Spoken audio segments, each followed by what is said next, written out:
खाएगा? नहीं, मैंने कल 15 अगस्त है। ओह वाह। जब 14 के बाद आता है 16 से पहले, पर वो 15 अगस्त। ये क्या? बस इतनी हंसी आई।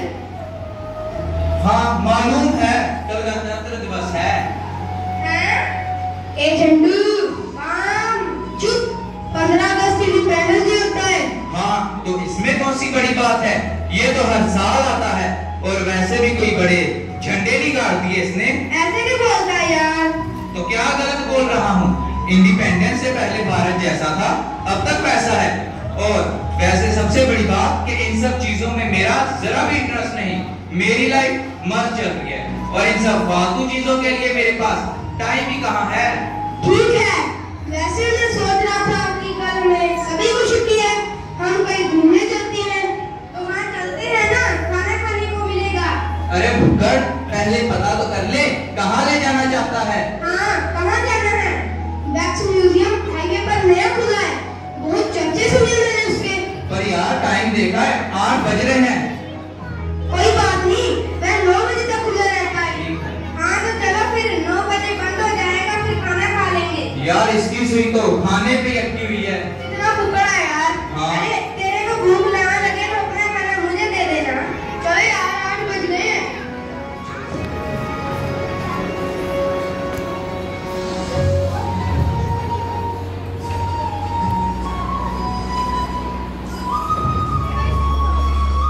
अच्छा तो ये है वैक्स म्यूजियम। Checking please. क्या बोल रहा है? अरे क्या हुआ? क्या बोल रहा है? I am not Putna, मैं यहाँ की मैनेजर हूँ। Sorry, madam ji. I am not Kathy, ठीक है, please. Enjoy yourself. वाह वाह, बहुत शानदार। हाँ यार, बहुत शानदार है। अरे ये सब कौन है? स्टैचू है यार। हाँ तो मैंने कब बोला कि ये इंसान है, पर ये है किसके? ये हमारे फ्रीडम फाइटर हैं। अच्छा ये मोटू पतलू। अरे रिस्पेक्ट से यार। यार देख, इनमें से ना तो मैं किसी को जानता हूँ और ना जानने की इच्छा है। तुम लोग प्लीज कंटिन्यू रखो, मैं वहाँ म्यूजिक सुनने जा रहा हूँ। जब जाना होगा तो आवाज लगा देना। क्या है यार? बहुत सुंदर है यार।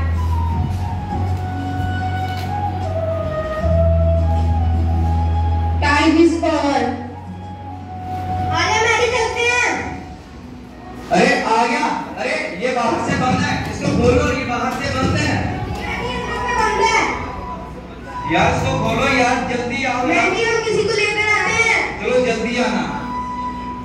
यार फोन की बैटरी भी डेड हो गई है, लाइट भी चली गई है, पता नहीं कब तक दरवाजा खुलेगा।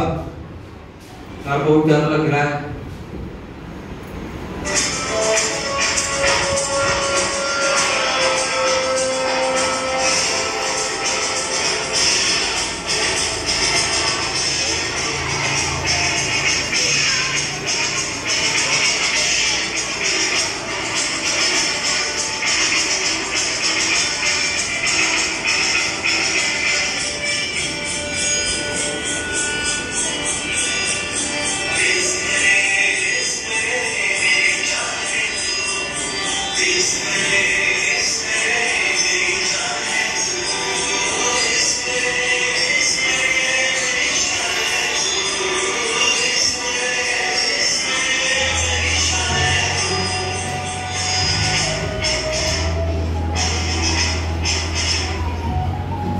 मेरा नाम भगत सिंह है।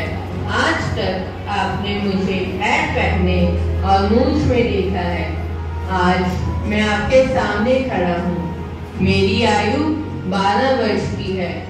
इसी उम्र से मैंने अपने देश की आज़ादी के सपने देखने शुरू कर दिए थे, लेकिन आज मैं अपना देश देखता हूँ तो ये सोचता हूँ, क्या ये वही देश है जिसके लिए मैंने, राजगुरु ने और सुखदेव ने हंसते हंसते फांसी ली थी?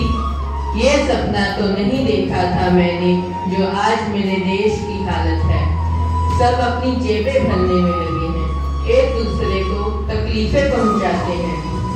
क्या किसी ने सोचा होगा कि मुझे फांसी लेते वक्त कितनी तकलीफ हुई होगी?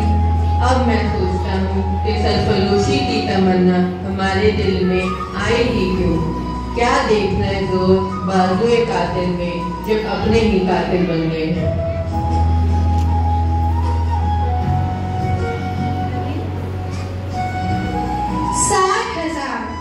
60,000 कीमत लगाई थी इन अंग्रेजों ने हमारी अनमोल झांसी की। वो चाहते थे कि हम अपनी झांसी उनके हवाले कर दें। वो चाहते थे कि हम उनकी गुलामी स्वीकार करें। लेकिन अगर हम अपनी झांसी उनके हवाले कर देते तो इस धरती से हमारा रिश्ता हमेशा हमेशा के लिए टूट जाता। मैं गलत थी। मैंने कहा था मैं अपनी झांसी नहीं दूंगी। लेकिन आज जब भारत की ओर देखती हूँ तो सोचती हूँ काश मैं ये कहती मैं अपना भारत नहीं दूंगी। अपने स्वराज्य के लिए अपने बच्चे तक को खुद से बांध कर मैंने युद्ध लड़ा, फिरंगियों को सबक सिखाया। लेकिन आज मेरे ही देशवासी फिरंगियों की चालें चलने लगे हैं। धिक्कार है मुझे ऐसे भारतीयों पर जो राष्ट्रद्रोह कर रहे हैं। वो क्या जाने स्वराज्य क्या होता है।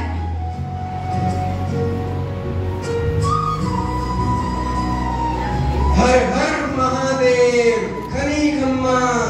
मेरा वेश देखकर आपको पता चल ही गया होगा कि मैं कौन हूँ। महाराणा प्रताप मेवाड़। इस मेवाड़ के लिए मैंने क्या क्या नहीं किया। बात को बात रखने के लिए मैंने कई युद्ध भी लड़े। हम राजपूत थे, व्यापारी भी थे। मैंने हर व्यापार मेरे बात के लिए किया था।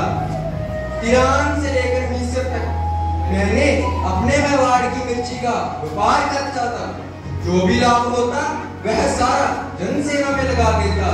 मेरे पर्पज से भी ऊंचा ये मेरा भारत, ये मेरा मानना था। लेकिन आज ये वो बात नहीं जिसकी मैंने कल्पना की थी। मेरा सारा योगदान आज व्यर्थ हो गया।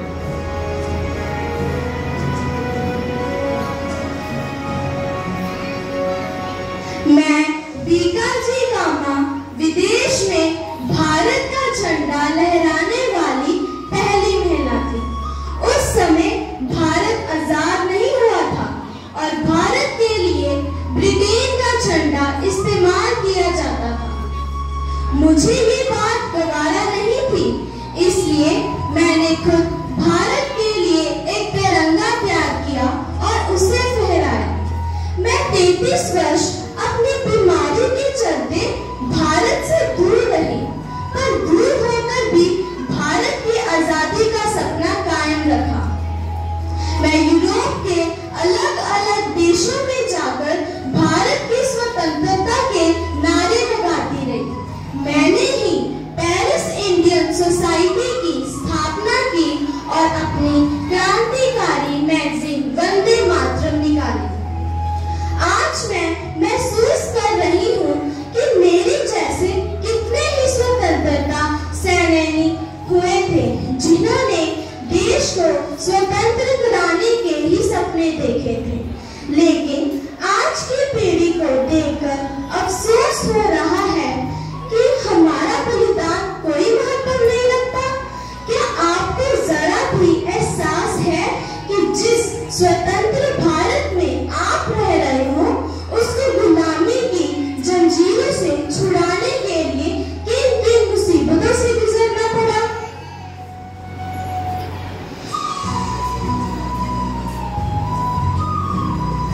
मेरा नाम सरोजनी नायडू है। मैं महिला संगठन की पहली कार्यकर्ता रही। मैंने महात्मा गांधी जी के साथ मिलकर हर आंदोलन में बढ़ चढ़कर हिस्सा लिया। सत्याग्रह आंदोलन में मैंने महिलाओं को इकट्ठा कर उनके साथ रही। दांडी आंदोलन में महात्मा गांधी जी ने महिलाओं को साथ लेने से मना कर दिया, लेकिन मैंने उन्हें मनाया और उनके साथ रही। मैंने अपने देश की स्वतंत्रता के लिए वो सब कुछ किया जिसकी जरूरत थी। मैंने अपने देश की स्वतंत्रता की लड़ाई के साथ साथ महिलाओं के अधिकारों की भी लड़ाई लड़ी। मैं बदलाव की लहर की मिसाल बनकर चली, पर आज मैं उन महिलाओं के लिए निराश हूँ जिनको अभी भी अपने छोटे छोटे अधिकारों के लिए आज भी लड़ना पड़ता है। आज मैं आपसे पूछना चाहती हूँ कि क्या आप भी अपने अधिकारों के लिए इस मिसाल को आगे लेकर बढ़ेंगे?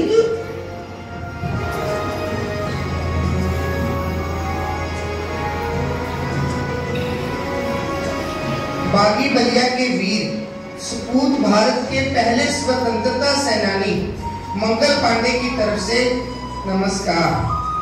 मैं एक शुद्ध ब्राह्मण परिवार से था और ब्रिटिश ईस्ट इंडिया कंपनी की सेना में भर्ती हुआ। इस रेजिमेंट में ज्यादातर ब्राह्मणों को ही भर्ती किया जाता था।